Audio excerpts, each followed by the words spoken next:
Oi pessoal, tudo bem?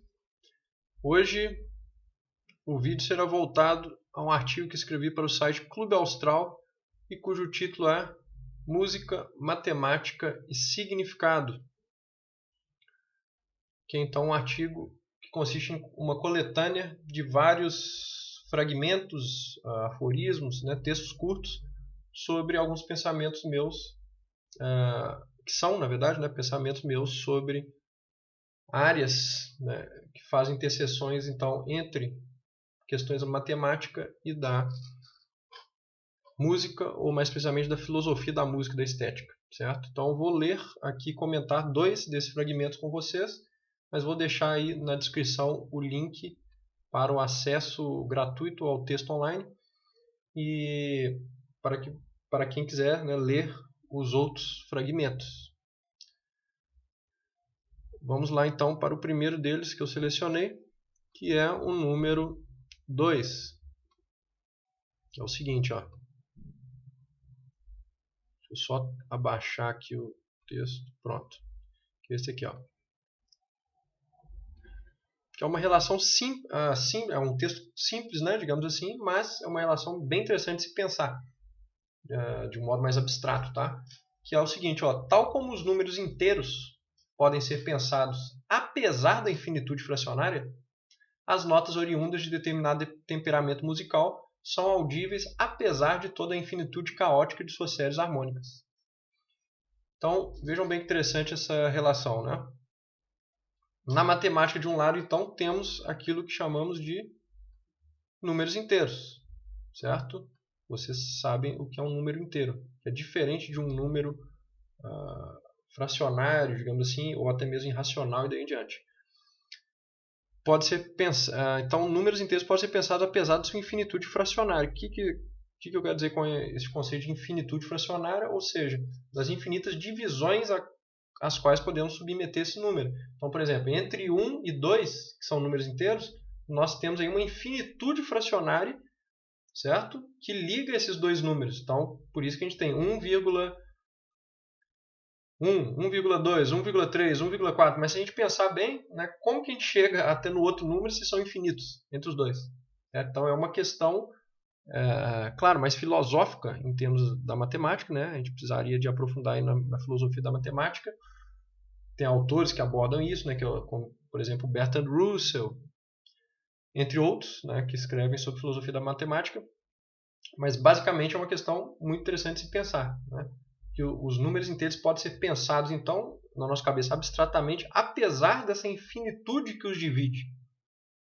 Que é algo, então, que, segundo então, eu percebi e escrevi, é que algo semelhante ocorre dentro da música.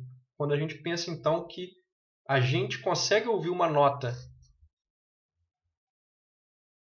que a gente pensa ou que a gente percebe enquanto uma afinação, certo? Bem específica. Se a gente consegue perceber o que é um dó, o que é um ré, o que é um mi, daí em diante, certo? Apesar de toda a infinitude caótica de suas séries harmônicas.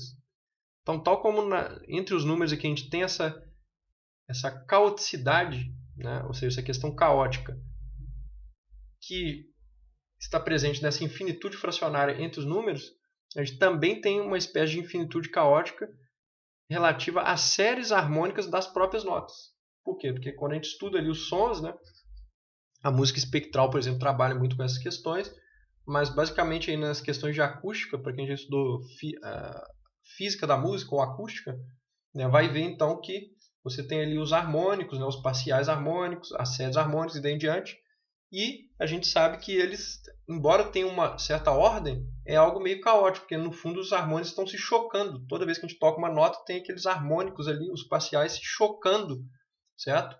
De modo que eles, justamente ali, tanto este choque deles quanto o mais forte, digamos assim, os harmônicos mais fortes é que fazem a gente ouvir a nota. Mas, ou seja, a gente consegue ouvir uma frequência determinada apesar de toda a outra série, apesar de toda a série harmônica, tem então frequências que não são exatamente essa que a gente ouve mais de um modo mais claro, digamos assim, certo? É mais audível, por assim dizer. Entende a relação, então, né, dos números fracionários que estão entre os números inteiros, e então das séries harmônicas que seriam, digamos que poderiam ser pensar como essa questão fracionária, no caso da música, entre as notas que ouvimos, que podemos então dizer metaforicamente como notas inteiras, né, comparando aí com os números inteiros. Beleza? Então, é uma pequena digressão aí dentro desse, uma pequena explicação, na verdade, desse pequeno fragmento, certo? Mas é um fragmento que faz a gente pensar, poderiam ser pensadas outras coisas dentro dele aqui também, né? Mas basicamente foi uma breve explicação aí de alguns pontos internos a ele que eu achei interessante da gente falar um pouquinho. E vamos aqui para o último deles, que é o 8, tá? Então são 8 fragmentos. Vou deixar o link, que eu já falei, né? Vou deixar o link para quem quiser ler o restante. Então, o 8 é o seguinte. Eu faço várias... eu selecionei os dois porque tanto este 2 que eu acabei de ler quanto esse 8, fragmento 8, eles fazem justamente relações, né, entre a música e a matemática de uma forma a elencar determinadas relações mesmo. Tá? Então eles têm alguma coisa a ver, digamos assim, tem algo em comum entre esses dois fragmentos. Então vamos lá. No início, então, na matemática temos em determinados cálculos constantes e variáveis. Na música, motivos e variações. Então aqui eu já faço uma primeira relação entre ambas as coisas, certo? A gente pode pensar que a gente tem nos cálculos da matemática as constantes e variáveis. Variáveis é o x, y, z e daí em diante, certo? As constantes você sabe que são os números ali tidos como constantes. Né? Na música a gente tem algo semelhante, se a gente parar para pensar bem, que é a questão dos motivos e das variações. Então a gente pode pensar os motivos como se fossem questões constantes, tá? Ou algo próximo a constantes, e as variações como, digamos que, variáveis musicais, certo? Embora, obviamente, a gente saiba que os próprios motivos eles também podem ser pensados de um modo mais amplo, né? E não como apenas algo estático. Então, o motivo em si ele pode ser variado também, ele não apenas produz variações. Né? Mas nos números, a gente só pensa em constante porque a gente está pensando também numa constante fixa ali. Mas, né, se a gente pensar que essas constantes podem ter aproximações também, certo? Aproximações numéricas, isso nos levaria a essa questão também dos motivos poderem ser variados em si mesmos, né? E não apenas darem ensejo a várias variações ao longo da música. E então quando a gente estabelece também, ou seja, a gente pensa nisso e pensa então a matemática como o encadeamento, né, dessas constantes, variáveis e daí em diante para fazer o cálculo, e pensa a música também como motivos e variações, né, ou variações de algo, mesmo que não forem de motivo específico, um compositor pensou de um modo mais consciente, né, sempre haverão, digamos que, variações ao longo de uma música, certo? Quase que qualquer que seja. Essa que a gente escutou do Xenax, por exemplo, no início, ali provavelmente ele não estava pensando em motivo, certo? Só que se a gente, através da audição mesmo, tentar pegar ali pequenos motivos, a gente vai ver que a gente pode conceber motivos também ali dentro e coisas como variações daqueles motivos, certo? Tanto é que essa música mesmo, né, por mais diferente que ela seja, ela é uma música feita por blocos, então a gente vê bloco de coisas. Então a gente pode pensar assim como uma espécie de cada bloco desse como uma espécie de variação de uma coisa mais simples, né, que seria um motivo, mesmo que ele não seja um motivo no sentido beethoviano do termo, né, mas um motivo mais timbrístico, digamos assim, certo? Então, continuando aqui, ou seja, na matemática, o encadeamento causal dos valores gera o processo a partir do qual se chega a um determinado resultado. Né? Isso é uma coisa óbvia. Nesta, ou seja, na música, o encadeamento dos sons cria o devir musical, ou seja, cria o vir a ser musical. Ou seja, o processo musical mesmo, em tempo real. Né? De ambas, é possível colher um resultado tanto racional quanto estético. Porquanto se da música se pode extrair lições composicionais em termos de análise musical lógica, em resultados numéricos é possível enxergar simetria e beleza. Então aqui eu coloco uma outra relação, ou seja, que tanto de uma música quanto de um cálculo matemático é possível a gente extrair as duas coisas. Ou seja, é possível a gente ouvir uma música e querer pensá-la pelo modo analítico, racional da coisa, ou seja, vamos enxergar ali dentro os motivos, a forma, a harmonia, o encadeamento, né, causal ali dos termos ou dos sons, né? O que um som está fazendo em relação ao outro, né? Como eles estão se mesclando timbristicamente, em termos de orquestração, tudo isso é uma análise racional da música. Não é uma análise puramente hedônica, né? Ou de fruir esteticamente a música sem pensá-la racionalmente. Né? Mas também podemos ouvir uma música esteticamente, obviamente, mas nesse sentido, né, de não necessariamente parar para ficar pensando naqueles elementos, mas simplesmente parar para ouvir a música mesmo, né, e tentar fruí-la de um modo estético, menos racional, digamos assim, né, menos fracionado. Mas a mesma coisa é possível também para um cálculo. Então a gente pode pegar um cálculo e tentar enxergar ali, por exemplo, o seu resultado como um resultado simétrico, ou seja, esteticamente é possível a gente atribuir certa beleza ao cálculo matemático também. Inclusive, muitos matemáticos falam sobre isso, né?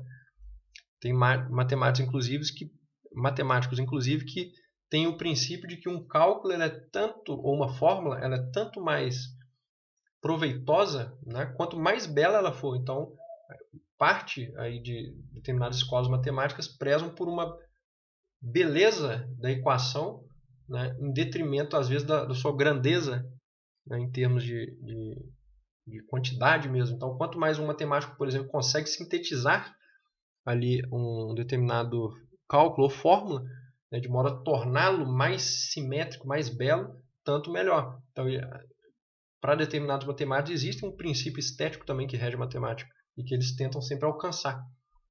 Isso é muito interessante de se ver, tal como, obviamente, é possível observar esses cálculos pelo lado racional, já que a matemática já trabalha necessariamente mais com isso também. Então, eu finalizo aqui depois, em ambas, enfim, a forma total não pode ser apreendida como um todo estático, tal qual na pintura ou na escultura, mas tão somente como fruto da intuição que liga os vários pontos e cria uma ideia geral do que é o todo a partir das fases de seu processo. Ou seja, a matemática se assemelha à música no que diz respeito à contraposição, por exemplo, da música em relação ao efeito da pintura, da escultura e de artes que a gente diz que são mais estáticas, digamos assim. Ou seja, uma pintura, quando você olha ela, né? Claro que você pode depois, com o tempo, ficar separando aquelas partes ali, mas a impressão da pintura é o que vai contar mais, digamos assim, certo? Ou seja, você consegue, a partir de uma pintura, de uma escultura, uma impressão geral. Então, você olha para a estátua, ela está parada, né? Ela não é uma arte que é temporal, ou seja, ela não está dividida no tempo, tal qual a música. Só que, né? Então, para uma música, a gente precisa escutá-la inteira para a gente ter uma ideia geral dela. Então, é por isso que eu falo que, então, na música, você precisa, né? Você não apreende de um modo estático, mas como fruto da intuição, ou seja, você precisa da nossa intuição, né? Como categoria mesmo, que liga os vários pontos, ou seja, esses vários pontos ouvidos, né, ao longo do tempo, e cria uma ideia geral do que é o todo a partir de todo o processo. Então é um processo diferente, né, um meio diferente de concepção do que aquele que é feito numa arte mais estática, digamos assim. E é exatamente um processo, se não igual, pelo menos semelhante ao da matemática, né?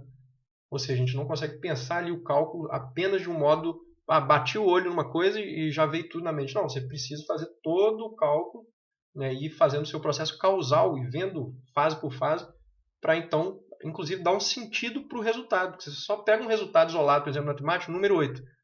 Esse aqui é o resultado do cálculo que eu fiz, 8. Bom, mas se você não souber o cálculo inteiro, você não sabe nem, né, da onde está saindo aquele 8 realmente. Certo? Então você precisa de todo o encadeamento causal dos termos, né, que na música a gente pode passar por um efeito temporal, né, ou seja, no tempo. Então a matemática também exige essa temporalidade, ou seja, você tem que pegar e ver ponto por ponto para depois, a partir de uma intuição que reúne aqueles pontos todos, você ter uma ideia do todo, né, que é diferente de uma estátua, por exemplo, que você pode olhar ela, um quadro, né, e vai ver ali vai ter uma ideia do todo, né, mais facilitada, digamos assim, ou com menos exigência temporal, né, do que no caso da matemática e da música. Então elas têm essa relação também. Beleza, pessoal? Então por hoje é isso. Espero que tenha conseguido aí falar um pouquinho, aí, dissecar um pouquinho esses fragmentos, mas obviamente poderia falar muito mais sobre eles. Em todo caso, vou deixar o link na descrição para quem quiser ler o artigo completo. Beleza, pessoal? Então, até mais. Obrigado pela atenção. Abraço.